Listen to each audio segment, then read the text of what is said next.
So sometimes students ask, how do you know what strum pattern to use on a song? How do you know what the right strum pattern is? Well, like I say, you have to kind of mix in, well, if there's a distinct strum pattern you're hearing on the song, that's obvious. You know, if it's like...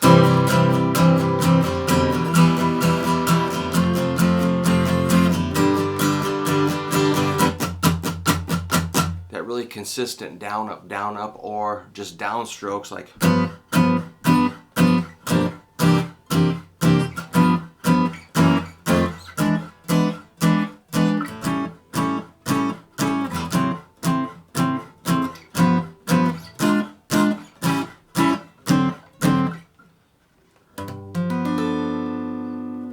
downstrokes, or down, up. But what if it's something else? Or what if it's a piano song and there's not... You really have to kind of imply it or extract the strum pattern, and that's where you have to tap into your creativity. Here's an example of a song. Well, it's looking at a book here that you may have heard of. I'm on page 318. Show you what that looks like. Excellent book. If you don't have it, please get it if you like any sort of music. So this is, in my opinion, a total piano song. I guess there's a flute and drums and some other things, but you don't really hear guitar in here, I don't think.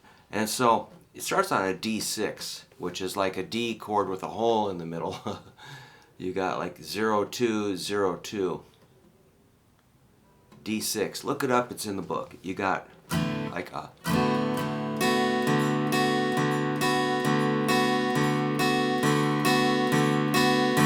That's my interpretation of the piano part. Oops.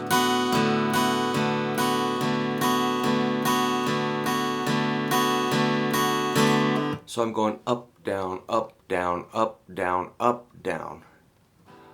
But notice that I'm on the upstroke, I'm hitting approximately 2 or 3 skinny strings of the chord. And the downstroke, I'm hitting the 3 fattest strings of the chord, which we are skipping the 2 big strings.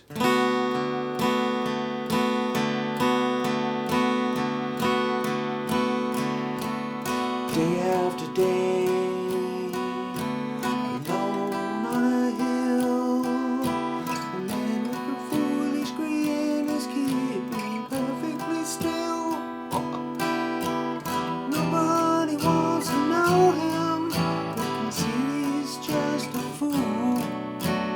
He never gives an answer, but the fool on the hill sees a sun.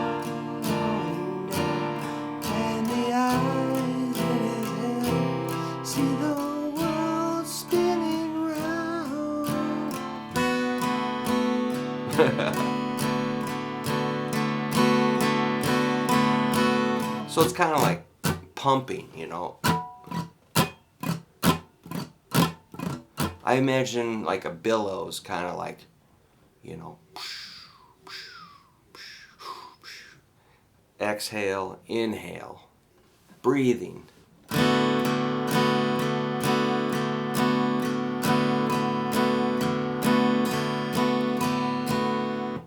If you're interested, those chords are like D6, E minor with a D bass note, which looks just like a D minor.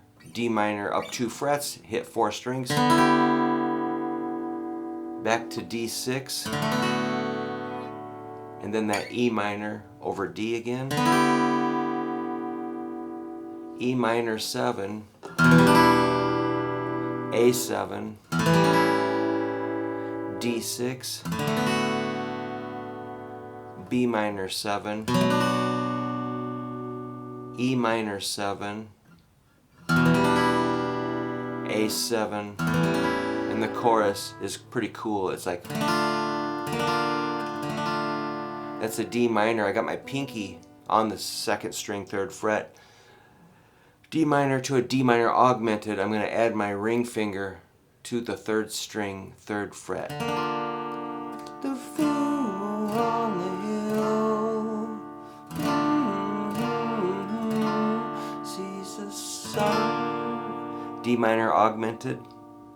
So again, the chorus is D minor augmented, D minor augmented,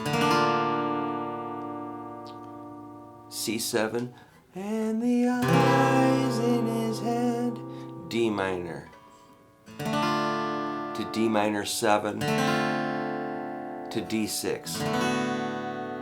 That's pretty much the whole song. You've got verses and choruses. And so again, I'm just imagining piano kind of going, kind of ding dong, ding dong, ding dong, ding dong. Yeah, that's how you do it on that song. And every song's going to be slightly different, you know, like, so if you're doing like a Little Richard song and you're hearing that piano, you know, it's the piano and vocals and drums are going to be kind of overwhelming. You're not going to hear a lot of rhythm guitar in there. But let's say it's in the key of F. Well, remember, Little Richard, when he was growing up, his bedroom was right next to a train track. And that train would come by. That's where he got some of that rhythm, listening to the train passing by. So imagine a train going right by your bedroom like this.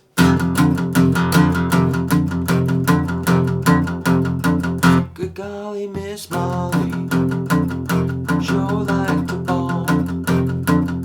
But we don't really hear that on the album or the record, I don't think. But we just have to imply it.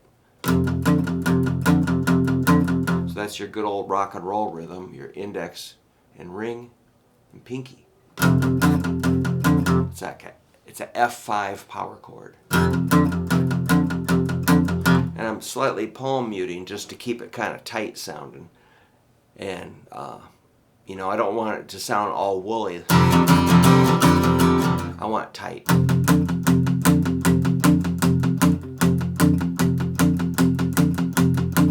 So it's a little more staccato. So there's just a couple ideas off the top of my head about how to make a strum pattern fit into a song, which can be difficult. If you have any questions about that, you can email me at hooverguitar@yahoo.com. I usually get back to people pretty quick. Excellent. All right. Well, I got to clean this room up. I'm trying to redo the shelves. My hair is completely sticking up, so I have to wear a hat. All right. So who knows how this day will shake out, but at least we've got a video done, so check that off the list, and Merry Christmas. We'll see you. Let me know what's happening.